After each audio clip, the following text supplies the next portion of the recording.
Hello students, I am Shweta, your maths teacher. Last class में हमने exercise 1.2 complete कर ली थी और मैंने आपको होमवर्क में दिया था कि आपको रिमेनिंग पार्ट्स करने हैं और रोमन न्यूमरल्स रिवाइज करने हैं। आज हम करेंगे रोमन न्यूमरल्स। रोमन न्यूमरल्स जैसे कि आप लोगों ने ये पहले भी पढ़े हुए हैं और आप शायद ये 4th क्लास से पढ़ते आ रहे हैं, ठीक है ना। यहाँ मैं आपको छोटा सा एक डिस्क्रिप्शन दे रही हूँ बस रोमन न्यूमरल्स का, बाकी मैं आपको एक्सरसाइज से ही समझाऊंगी। बट जब भी आपके स्कूल ओपन होंगे मैं एक बार आपको ये रोमन न्यूमरल्स दोबारा कराऊंगी, प्रॉपरली बोर्ड पे दोबारा से समझाऊंगी। मैं यहाँ पर एकदम एग्जैक्टली नहीं समझा सकती रोमन न्यूमरल्स, तो इसलिए मैं आपको यहाँ शॉर्ट में ही बता रही हूँ। देखो, यहाँ पर कुछ बॉक्स में हिंदू अरेबिक और रोमन दोनों लिखे हुए हैं। जैसे आई को बोलते हैं 1 और वी को बोलते हैं 5, एक्स को बोलते हैं 10, एल को बोलते हैं 50, सी को बोलते हैं 100, डी को बोलते हैं 500, एम को बोलते हैं 1000। ये कुछ ऐसे रोमन न्यूमरल्स हैं जो आपको याद ही करने पड़ेंगे, ठीक है ना।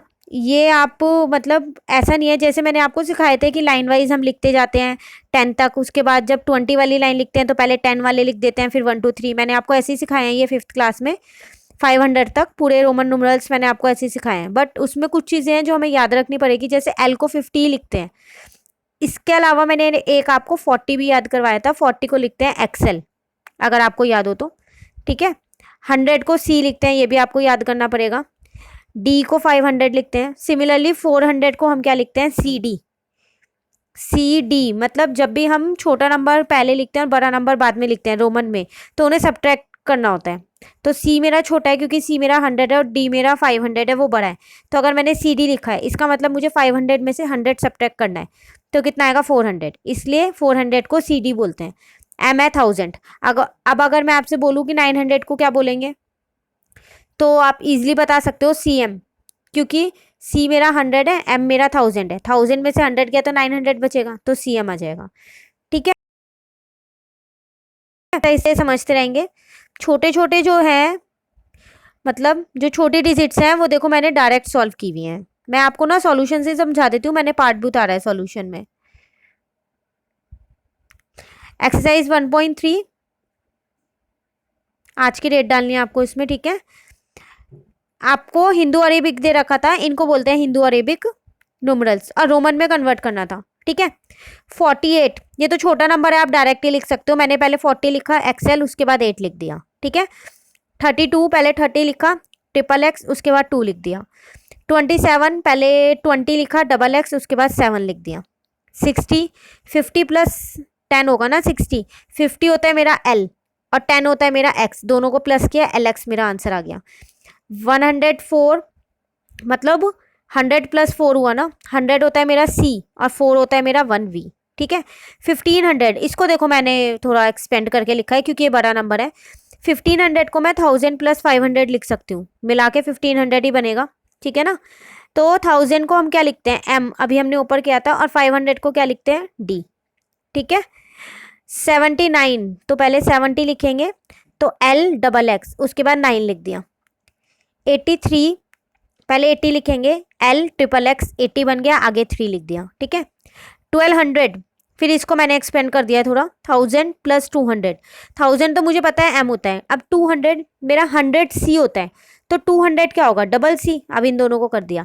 अगर मैं आपसे पूछूं कि मेरा 300 क्या होगा, तो आप बोलोगे ट्रिपल सी। अब 400 मतलब 4 टाइम सी। एक चीज याद रखना 6th क्लास, जो रोमन न्यूमरल्स होते हैं ना, वो 3 बार से ज्यादा कभी भी रिपीट नहीं होते। फिर चाहे आप वो ट्रिपल एक्स ले लो, ठीक है, या फिर ट्रिपल सी ले लो, ठीक है ना, एम ले सकते हो, ट्रिपल एम, तो वो 3 बार से ज़्यादा ये रिपीट नहीं हो सकते। अब अगर मैंने अभी ऊपर एक चीज़ किया था 1500, यहाँ पर एक बार दोबारा देखो, मैंने इसको 1000 प्लस 500 में तोड़ा है। मैं इसको ऐसे भी तो लिख सकती थी 500 प्लस 500 प्लस 500, तब भी तो 1500 बनता। और 500 का मुझे पता भी है डी होता है, तो फिर मेरे को ट्रिपल डी लिखती, फिर मैं ऐसा भी मैं कर सकती थी, लेकिन वो गलत होता क्योंकि जो डी होता है वो कभी भी रिपीट नहीं होता। कौन कौन से नंबर्स हैं जो ये मेन है जो रिपीट नहीं होते, जो भी मैंने आपको ऊपर बताए थे। मैं एक बार दोबारा उस पेज पे जाती हूँ। ये आप देखो, यहाँ पर एक और चीज़ ना आपको मिलेगी, ये रहा। The symbols V L D R never repeated. ये कभी भी रिपीट नहीं होते हैं, इसलिए मैंने 1500 को 500 500 500 में नहीं तोड़ा, 1000 प्लस 500 में तोड़ा है। ठीक है, तो अगर आपको ये डाउट है तो ये मैंने आपका यहाँ पर क्लियर कर दिया है। ठीक है, नेक्स्ट करते हैं, वापसी अपने क्वेश्चन पे आते हैं। देन नेक्स्ट है 456, तो इसको मैं 400 प्लस 56 लिख सकती हूँ।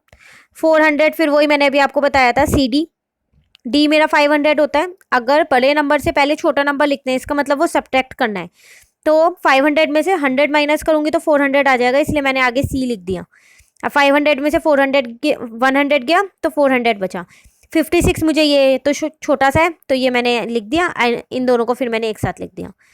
ठीक है, नेक्स्ट है 250, ये भी आसान है, 200 प्लस 50। अब तो मुझे 200 भी पता चल गया, मैंने अभी ऊपर लिखा था CC, 50 को L है, देन एक साथ लिख दिया। ठीक है, 780, इसको मैं 700 प्लस 80 लिख सकती हूँ। 700 को क्या करूँ, डायरेक्ट भी लिख सकती हूँ, बट मैंने इसको फिर दोबारा थोड़ा एक्सपेंड कर दिया है, 500 प्लस 200 कर दिया। क्यों, क्योंकि मेरे को 500 भी पता है क्या होता है, और 200 मैं अभी ऊपर 2 बार लिख चुकी हूँ, तो वो भी मुझे याद था, इसलिए मैंने ऐसे कर दिया। आप डायरेक्ट इसे DCC भी लिख सकते हो, तो D प्लस CC, 80 को मैंने ये लिख दिया, देन इनको एक साथ करके लिख दिया। ठीक है, अब क्वेश्चन नंबर 2 है। अब आपको मैं यहीं से बता देती हूँ क्वेश्चन क्या है।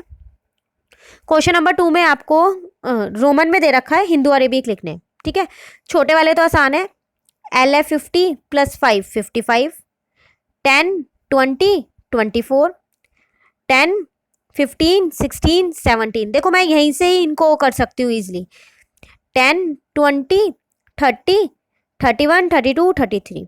ठीक है, 10, और इसको क्या बोलते हैं, अब इसको ऐसे मत करना, 10 1 11, और 11 में 10 प्लस किया दोबारा तो 21, गलत हो जाएगा। अभी मैंने आपको ऊपर भी बोला, अगर बड़ा नंबर बाद में लिखा और छोटा नंबर पहले लिखा है तो वो माइनस होता है। तो ये 10 है, ये 1 है, 10 में से 1 जाएगा तो 9 बचेगा। अब इस वाले 10 में ये 9 प्लस किया तो 19 आ गया। ठीक है, CC तो अभी हम पहले वाले क्वेश्चन में 3 बार कर चुके हैं, 200। XC फिर वही देखो, ये 100 है, ये 10 है, छोटे वाला लेकिन पहले लिखा है नंबर, बड़े वाला बाद में लिखा है, तो माइनस करेंगे तो क्या आ गया 90। ठीक है, 100 प्लस 5 105, ये मैंने ऐसे लिख दिया है ताकि आपको कंफ्यूजन ना हो। 50 60 68। ठीक है, अब ये वाला देखो, इसको कैसे एक्सपेंड किया है मैंने। आप देखो ये बड़ा नंबर है, ये छोटा नंबर है, तो ऑब्वियसली बात है ये माइनस होगा, तो ये दोनों मैंने एक साथ लिख दिए। देन ये भी बड़ा है और ये भी छोटा है, फिर ये दोनों एक साथ लिख दिए, ये बड़ा है ये छोटा है, ये दोनों एक साथ लिख दिए। CM मतलब 900, XC मतलब 90 अभी हमने यहाँ किया है, और 1X मतलब 9 ये भी हमने यहाँ पर किया था। अब इन सबको प्लस करके लिख दिया।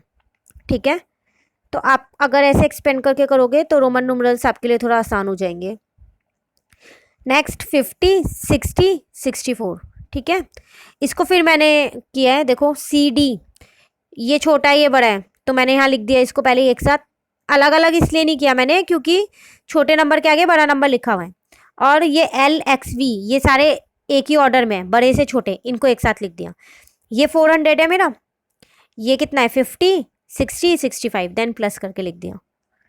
ठीक है, खत्म आपकी एक्सरसाइज। 2 ही क्वेश्चन थे इस एक्सरसाइज में, इस एक्सरसाइज के साथ आपका ये चैप्टर भी फिनिश होता है। एक क्वेश्चन रह गया है आपका 1.2 का, क्वेश्चन नंबर 1 मेजरमेंट वाला। वो मैंने आपको कहा था जब मैं आपको मेजरमेंट टेबल बनवाऊंगी तब करवाऊंगी। आपकी बुक में पूरा एक चैप्टर है मेजरमेंट का, तो वो वाला क्वेश्चन मैं उस चैप्टर के साथ ही कराऊंगी। ठीक है, आपका आज का होमवर्क है, मैंने आपको होमवर्क लिख के दिया है, रिवाइज क्लास वर्क। ठीक है, एक तो जो आज आपने रोमन न्यूमरल्स पढ़े हैं इनको रिवाइज करना है, और दूसरा मैंने लिखा है do workout questions, question 1 to 10 given on page 12 13 in homework register. देखो कुछ बच्चों के पास बुक नहीं है, तो मैंने वो वर्कआउट की पिक्स आपको यहाँ पर दे दी है।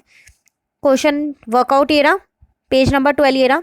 Question number 1 MCQ, question number 2, question number 3, question number 4, question number 5, then 6 7 8 9 10।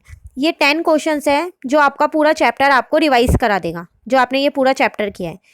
Please ये खुद करने की कोशिश करना, होमवर्क रजिस्टर में करना है, क्वेश्चन भी उतारना है और आंसर भी लिखना है, दोनों आपको खुद करना है।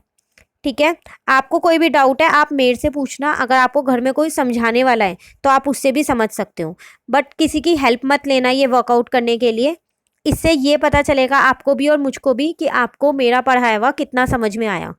इन वीडियोस के थ्रू जो मैं आपको पढ़ा रही हूँ आपको उससे कुछ समझ आ रहा है या नहीं आ रहा, तो इसलिए आप ये वर्कआउट खुद करना। जो डाउट्स हो वो मुझसे क्लियर करना, ठीक है। क्वेश्चन भी उतारने हैं और आंसर आपको खुद करने हैं। जिन बच्चों के पास बुक है, मैं अभी बोल रही हूँ, प्लीज़ पीछे का आंसर पेज मत देखना।